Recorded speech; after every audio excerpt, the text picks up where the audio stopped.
नमस्कार।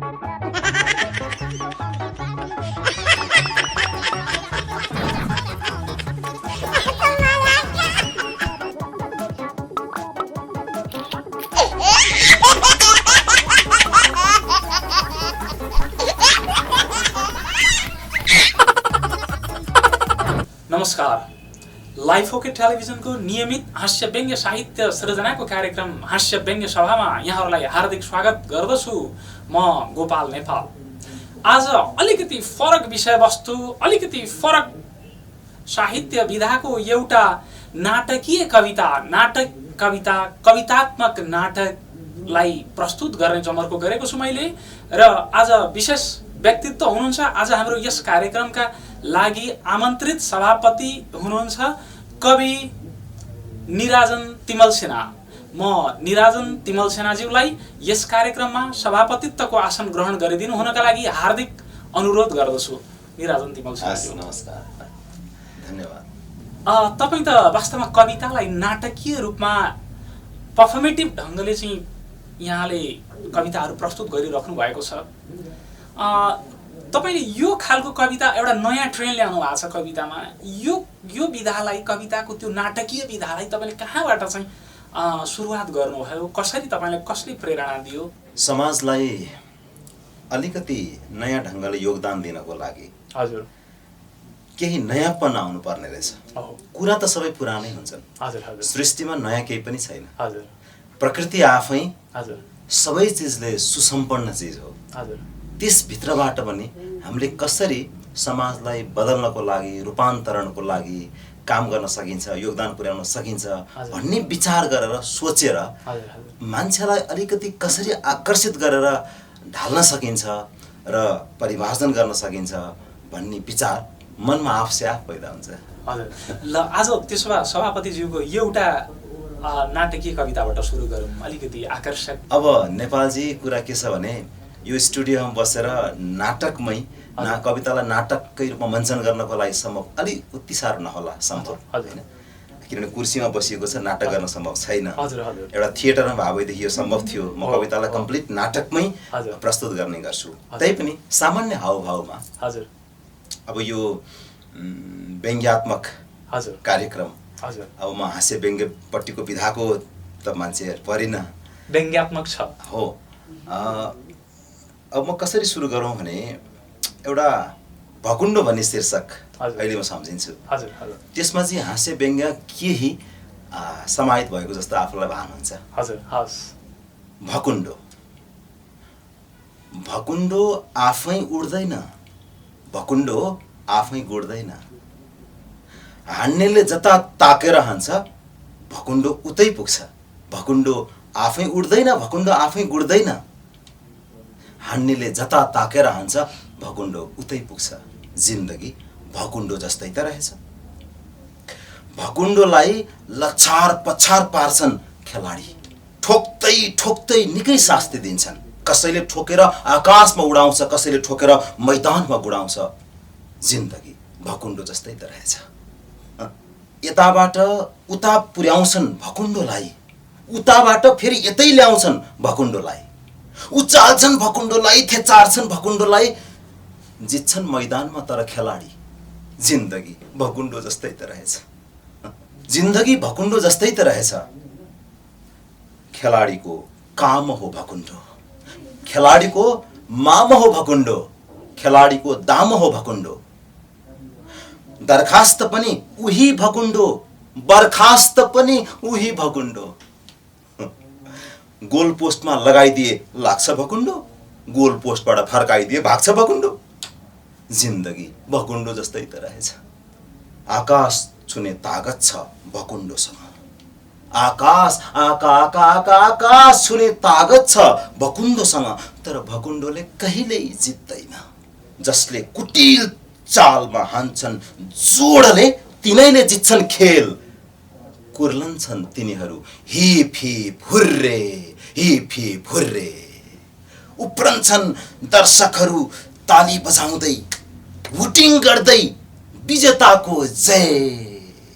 यो मन यतिखेर खेल मैदान अघिल्तिर उभिएर भनिरहेछ, जिन्दगी भकुण्डो जस्तै त रहेछ। अब त फुटे पनि खेलाडीको छातीमा ड्वाम फुट्नुपर्छ, भकुण्डको जिन्दगीबाट माथि उठ्नुपर्छ।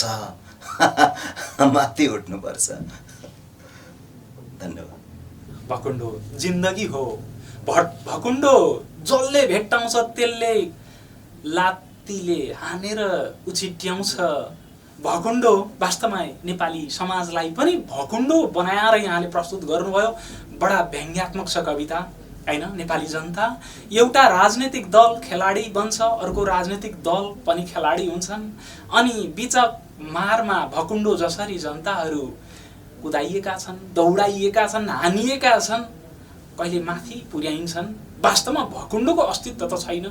यहाँले त्यही मर्माहत हुने गरी चिरपट चलाउनु भएको छ। वास्तवमा त्यो समाज, त्यो व्यथिति, अहिलेको नेपाली समाजको व्यथिति विभिन्न ढङ्गले नेपाली जनतालाई दिइएको शास्तिका विरुद्धमा यहाँले ठुलो चिरपट हानेर मर्माहत बनाउनु भएको छ। यहाँलाई धेरै धेरै धन्यवाद कविताका लागि। यो भकुण्डो सृजना, तपाईँले भकुण्डोलाई कसरी कल्पना गर्नुहुन्छ? मान्छेको जीवनसँग मेटाफोर कसरी बनाउनु भयो? अहिले नेपाल सर, यहाँले आफ्नो शैलीबाट यस कविताको अलिकति थोरै पृष्ठभूमि जस्तै गरी भनिदिनु भयो। तर कविता साहित्यको विशेषता के हुँदो रहेछ भने मैले अनुभूत गरेको, मैले कविता लेखेँ, 1000 जनाले त्यो कवितालाई पढ्दाखेरि 1000 किसिमले व्याख्या गर्न सकिन्छ। कविता त्यही रहेछ। तर मैले त्यो कविता चाहिँ एउटा आध्यात्मसँग पनि जोडेर लेखेँ यो कवितालाई। र अर्को चाहिँ दलित, छुवाछुत, जनजाति, यी विषयमा पनि जोडेर लेखेको एउटा व्यङ्ग्यात्मक कविता हो। जस्तो आध्यात्मसँग मैले कसरी जोडेँ यो कवितालाई भने, मन त राजा हो भन्छ आध्यात्मले हैन। इन्द्रियहरू सैनिकहरू छन्। इन्द्रियहरूलाई त्यत्तिकै छोडिदियो भने त्यो घोडा भागे चाहिँ भाग्छ हैन। मनले लगाम लाउनु पर्यो नि। पर्यो। मनले लगाम लाएन भने इन्द्रियहरू भाग्छन्। हामी त इन्द्रियका दास नहौँ। हामी इन्द्रियका दास हौँ। अनि हाम्रो जिन्दगी व्यतिथिसँग अगाडि बित्छ नि। अक्षरमा त्यतिखेर जीवनको अक्षरमा लय भङ्ग हुन्छ। त्यसकारण भकुण्डो, हामीले भकुण्डो बनेर अगाडि बढ्दै गर्दाखेरि इन्द्रियहरूलाई जसरी लगाम बिनाका इन्द्रियहरूले हामीले बर्बाद बनाउँछौँ। हामीले कानले जे सुन्छौँ त्यसैको पछि लाग्यौँ, जिब्रोले जे स्वाद पाउँछ त्यसैको पछि लाग्यौँ, हात खुट्टाले जे भन्छ त्यसैको पछि लाग्यौँ भने हामी त बर्बाद हुन्छौँ। मनले नियन्त्रण गर्नु पर्यो नि। यो एउटा इन्टरप्रिटेसन हो। त्यसरी मैले लेखेँ यसलाई। ठिकै छ। यो फरक जुन ढङ्गबाट इन्टरप्रिटेसन गरे पनि भयो। यहाँले भन्नुभयो राजनीतिमा कस्तो मिलाइदिनु भयो कुरालाई। विभिन्न इन्टरप्रिटेसन हुन्छ, म्याटर अफ इन्टरप्रिटेसन। जसरी पनि मैले यो कविता यहाँको प्रश्नको छोटकरीमा उत्तर दिँदाखेरि चाहिँ सक्षम मानिस भकुण्डो हुन सक्दैन जीवनमा। जो सक्षम छ, जो क्षमतावान छ, त्यो भकुण्डो बन्दैन, अर्काको भकुण्डो बन्दैन, उसलाई खेलाडीहरूले चलाउन सक्दैनन् भन्ने थिम चाहिँ यति हो। धन्यवाद निराजनजी यहाँलाई यहाँको कविताको नाटकीय प्रहसनका लागि। म यहाँलाई अर्को प्रहसनका लागि यहाँको अर्को कविता, अर्को यस्तै सशक्त कविताका लागि मैले यहाँलाई आग्रह गरेँ, कृपया। म अलिकति यो हास्य व्यङ्ग्य भन्दा अलिकति बाहिर निस्केर यसबाट अलिक गाम्भीर्यतिर यहाँलाई अलिकति लैजाउँ। हुन्छ हाम्रो दर्शकहरूलाई। मैले यो मोटिभेटर बनेर विभिन्न जिल्लाहरूमा हिँड्ने क्रममा कतै कतै यो कविता प्रस्तुत गरेको पनि थिएँ। र त्यो धेरै ठाउँमा रुचाइएको एउटा कविता म यहाँ सामु अहिले प्रस्तुत गर्छु हाम्रो दर्शकहरू सामु। कृपया। यो कविता मैले कति ठाउँमा प्रस्तुत पनि गरिसकेको छु। यसलाई मैले एउटा थिएटरमै, नाचघरमै पनि नाटकीय ढङ्गबाट प्रस्तुत गरेको छु। यहाँ सम्भव छैन। कविताको शीर्षक हो बलि। बलि, सैक्रिफाइस हो। यसको पृष्ठभूमि म अहिले यहाँले प्रश्न गर्नु भयो भने म प्रश्न पार्छु। तर छोटकरीमा के हो भने अलिकति मजा हुन्छ। 2072 सालमा नवलपरासीको कुडिया भन्ने गाउँमा एउटा घटना घट्यो, दर्दनाक घटना। एकजना मान्छे बिरामी परे। अनि धामीले के भनिदियो भने यो बिरामीलाई ठिक पार्नको लागि एकजना 10 वर्षीय बालकको बलि चढाउनुपर्छ भन्थे। कुडिया भन्ने गाउँमा नवलपरासीको त्यहाँ डक्टरलाई भन्दा हामीलाई बढी विश्वास गर्छन्। त्यति अन्धविश्वासले ग्रसित समाज हो त्यो, कुहार बस्ती हो त्यो। अनि धामीको निर्देशन अनुसार, आदेश अनुसार छिमेककै एकजना बच्चा ल्याइयो। उनका बाआमा मेला पाता गएको मौका पारेर चक्लेट बिस्कुटले लोभ्याएर र पूजा कोठामा राख्यो। 10 वर्षको बच्चा। त्यो बच्चाको नाम थियो जीवन कुहार। यो 72 सालको घटना हो, वास्तविक घटना हो। मिडियातिर पनि आएको थियो घटना। अनि जीवन कुहारलाई पूजा कोठामा समातेर खुकुरीले र ढुङ्गाका मूर्तिहरूमा बलि चढाइयो। बलि चढाइयो, धामी थियो त्यहाँ, अरू कोही थिए समाउने। त्यो त घटना सम्झिन पनि सकिँदैन। झन् देख्नलाई कस्तो भयो होला त्यो। तर आखिरमा बिरामी ठिक हुँदा कुरा भएन, पछि पुलिस केस पर्यो, त्यो अलग विषय हो। यही विषयमा मैले एउटा कविता लेखेँ। यो कविताको शीर्षक बलि। सुरु गरौँ। सानो जीवन कुहारलाई मैले सानो भने, 10 वर्षको बच्चा। सानो पूजा कोठामा एक्लै एक्लै लहर उभिएका ढुङ्गाका बेचाल मूर्तिहरू हेरिरहन्छ ठुलो ठुलो। मूर्तिहरू हेर्दै हेर्दै सम्झिन्छ सानो आफ्नो दुवै गालामा आमाले चप्प चप्प मुहाई खाएको।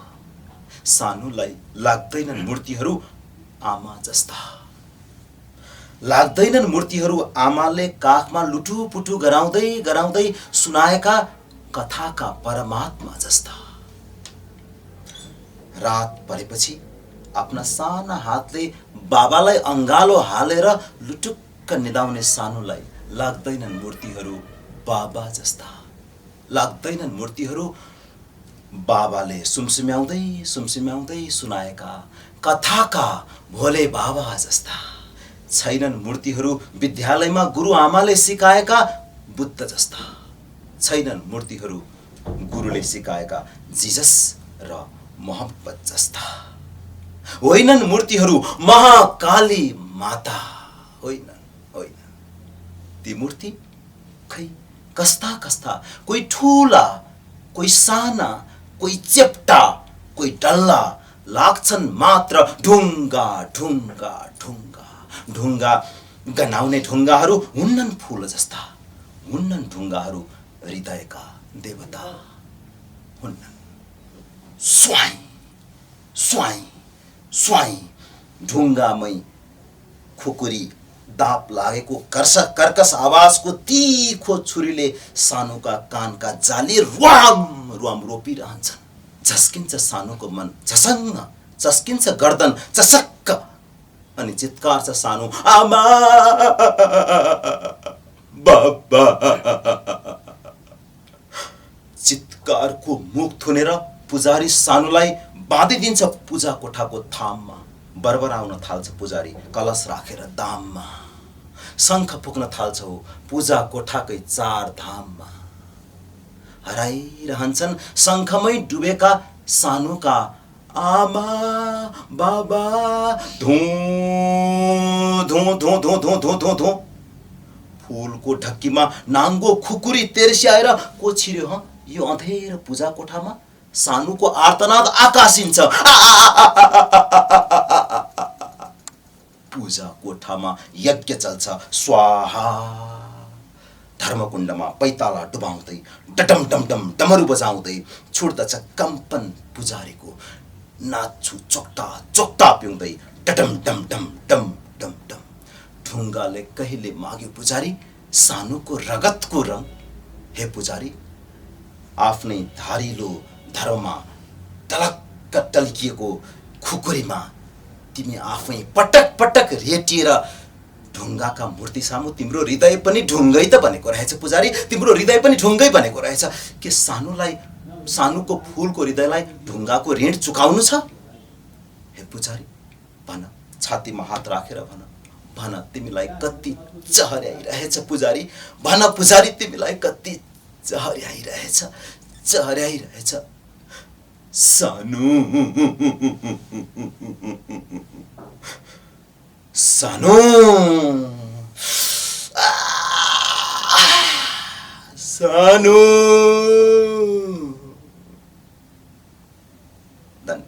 बडो दर्दनाक कथालाई यहाँले नाटकीय ढङ्गमा कवितालाई प्रस्तुत गर्नुभयो। वास्तवमा कला चाहिन्छ, कला हो तपाईँको त्यो अभिनय, कविताको अभिनय, कवितालाई तपाईँले जुन ढङ्गले प्रस्तुत गर्नुभएको छ वास्तवमा एकदम हृदय विदारक थियो। नरबलीको एउटा बच्चा, एउटा बालक, थुप्रै इच्छा आकाङ्क्षाहरू, भविष्यको सपना थिए होला, त्यस्तो बच्चालाई 2072 सालमा दिएको नरबलीको फेरि पिक्चर दोहोऱ्याएर मर्माहत बनाउनु भयो तपाईँले यो समाजलाई, हैन? समाजले यसै गरी व्यथिति कुरीतिहरू अँगालेको छ। ती कुरीतिहरूका विरुद्धमा यहाँले प्रहार गर्नुभएको यो चिरपटले पक्कै पनि नेपाली समाजलाई केही समुन्नत बनाउनलाई सहयोग पुर्याउनेछ।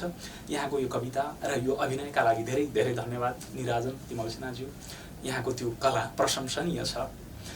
यहाँले यो कविता यो यसरी धर्मसँग जोडेर जुन नरबलीहरू आएको छ, धर्मको दोष देख्नुहुन्छ कि मान्छेको प्रवृत्तिको दोष देख्नुहुन्छ यहाँले? धर्मले त नैतिकता सिकाउँछ, हो, धर्मले विज्ञान सिकाउँछ। धर्म भनेको अहिले पूजापाठ यो मात्र यो धर्म होइन। धर्म भनेको विज्ञान हो। मैले बुझेको धर्म भनेको नैतिकता हो। त्यसकारण धर्मको दोष त कहीँ कतै पनि कहिल्यै पनि छैन। धर्मलाई अगाडि बढाउने जसले लगाम बोकेर हिँडेका छन् तिनीहरूको दोष हो। तिनीहरू सच्चा भइदिए भने धर्मले त सही काम गरिरहेको छ। यहाँलाई मैले रोकेँ बिचैमा र अर्को यस्तै अभिनयात्मक अर्को कविताका लागि मैले यहाँलाई पुनः आग्रह गरेँ। नेपाल सर, आज मलाई एउटा डर के लागिरहेछ भने यो त हाँस्य व्यङ्ग्यको कार्यक्रम होइन। हो, होइन, ठिक छ। व्यङ्ग्य म अब हाँस्य व्यङ्ग्यको एउटा सुनाऊ कि अथवा कुनै होइन? हाँस्य व्यङ्ग्य नै हाम्रो अलिकति गम्भीर किसिमको सुनाऊ। होइन, हाँस्य व्यङ्ग्यलाई नै हामीले प्राथमिकता दिएका छौँ। हाँस्य व्यङ्ग्य साहित्य र सृजनाको कार्यक्रम हो।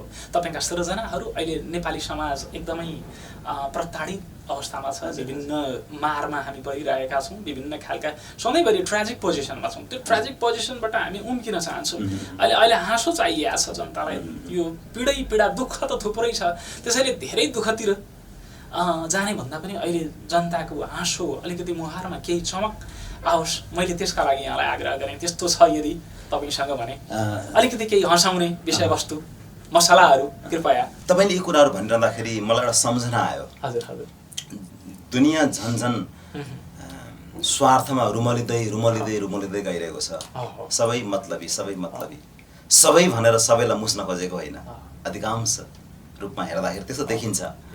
अरूलाई देऊ न त भन्ने त्यो भावना जब जागृत हुन्छ मान्छेमा, तब आफूमा आत्मसन्तुष्टि पैदा हुने रहेछ, होइन त? जति अरूलाई दिइन्छ त्यति नै आफूले आत्मसन्तुष्टि प्राप्त गर्ने रहेछ। अनि अरूलाई बचाउने, अरूलाई जोगाउने, अरूको उपकार गर्ने त्यो भावना जागृत कसरी हुन्छ, कताबाट हुन्छ भनेर साहित्यले पनि त खोजबिन गर्दो रहेछ नि। अनि मैले पनि यसै कुरालाई मध्यनजर गरेर म यसपछि एउटा हाँस्य व्यङ्ग्यको एउटा कविता सुनाउँ जस्तो लाग्यो कि यो अरूलाई बचाउने सिलसिलाको एउटा समय सापेक्ष हुन्छ जस्तो लाग्यो। म अलिकति प्रस्तुत गर्न चाहन्छु। शीर्षक हो कमलको फुल, अथवा यसभन्दा पनि अझै अर्को अहिले उपकारको सम्बन्धमा, बचाउने सम्बन्धमा मैले झट्ट सम्झेँ, माफ गर्नु होला। त्यो सञ्जीवनी भन्ने कविता सुनाउँछु। सञ्जीवनी। रुँदा रुँदै थकित हुँदो रहेछ जिन्दगी, हाँस्दा हाँस्दै पनि थकित हुँदो रहेछ जिन्दगी। रुवाई र हाँसोका पंख फिजाउँदै उडिरहे पनि आकाश टिप्न कहिल्यै नसकिने रोकिराख्न जुनको लर्के जवानी। टलपल कर्कलाको पानी रहन्न सानै हुरीमा निभेको बत्तीमा ओ जिन्दगीलाई अँधेरो देख्नेहरू हो। हुरीमा निभेको बत्तीमा ओ जिन्दगीलाई अँधेरो देख्नेहरू हो। मनको बत्ती निभाएपछि अँधेरै त हुने हो। उज्यालो फुलको थुङ्गा त काँडा बीच नै फक्रिरहन्छ। आफ्नै सुगन्ध खोज्न भनेर कठै कस्तुरी दौडिरहन्छ। दौडिँदै थकित हुँदो रहेछ जिन्दगी, फक्रिँदै पनि थकित हुँदो रहेछ जिन्दगी। रुँदा रुँदै थकित हुने यो जिन्दगी थकित हुँदो रहेछ हाँस्दा हाँस्दै पनि थकित थकित भई ढली जाने थकित थकित भई ढली जाने यो जिन्दगी बनाऊ बचाउने सञ्जीवनी बनाऊ बचाउने सञ्जीवनी। धन्यवाद।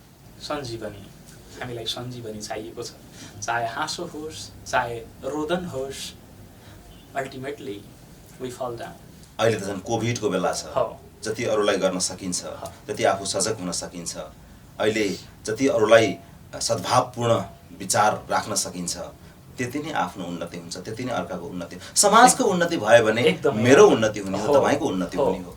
यो हामीहरूले इकोनोमीमा भन्छ तपाईँलाई व्यापार गर्नु छ भने त्यो क्रय शक्ति पनि डेभलप गर्नुपर्छ अरे। उपभोक्ताको क्रय शक्ति चाहिँ छैन, तपाईँले उत्पादन चाहिँ गर्नुभयो होइन, तपाईँ उत्पादन लिएर जानुहुन्छ, उसको उपभोग गर्ने क्षमता अथवा क्रय शक्ति चाहिँ छैन भने त्यो काम छैन भन्छ। त्यसैले दुईटैलाई प्रायोरिटी दिनुपर्छ। तपाईँको कविताले यस्तै आवाज बोलेको छ। धन्यवाद निराजनजी यहाँलाई कविताको लागि धेरै धेरै धन्यवाद। र म अर्को कविता अलिकति हामी अन्तिम चरणमा छौँ, कृपया यहाँको त्यो हास्य व्यङ्ग्य कविता मैले आग्रह गरेँ। हिजो यहाँले सम्पर्क गर्नु हुँदाखेरि, यहाँसँग सम्पर्क हुँदाखेरि हजुर हाँस्य व्यङ्ग्य भन्नुभएको थियो। हजुर, म हाँस्य व्यङ्ग्य पिताको कवि नभएको हुनाले मनमा आयो एउटा लेखौँ हाँस्य व्यङ्ग्य कविता भनेर फेसबुकको विषयमा लेखेँ मैले। छोटो छ, भर्खरै लेखेको। मैले तिमीलाई प्रेम गर्न थालेको वर्षौं बितिसकेछ। मैले थोरै भन्ने फेसबुकको विषयमा। ठिक छ। मैले तिमीलाई प्रेम गर्न थालेको वर्षौं बितिसकेछ, तर मेरा तस्बिरहरू तिमीले आफ्नो छातीमा सजाएर राखिरहे पनि मलाई माया नै किन गर्दिनौ सानी।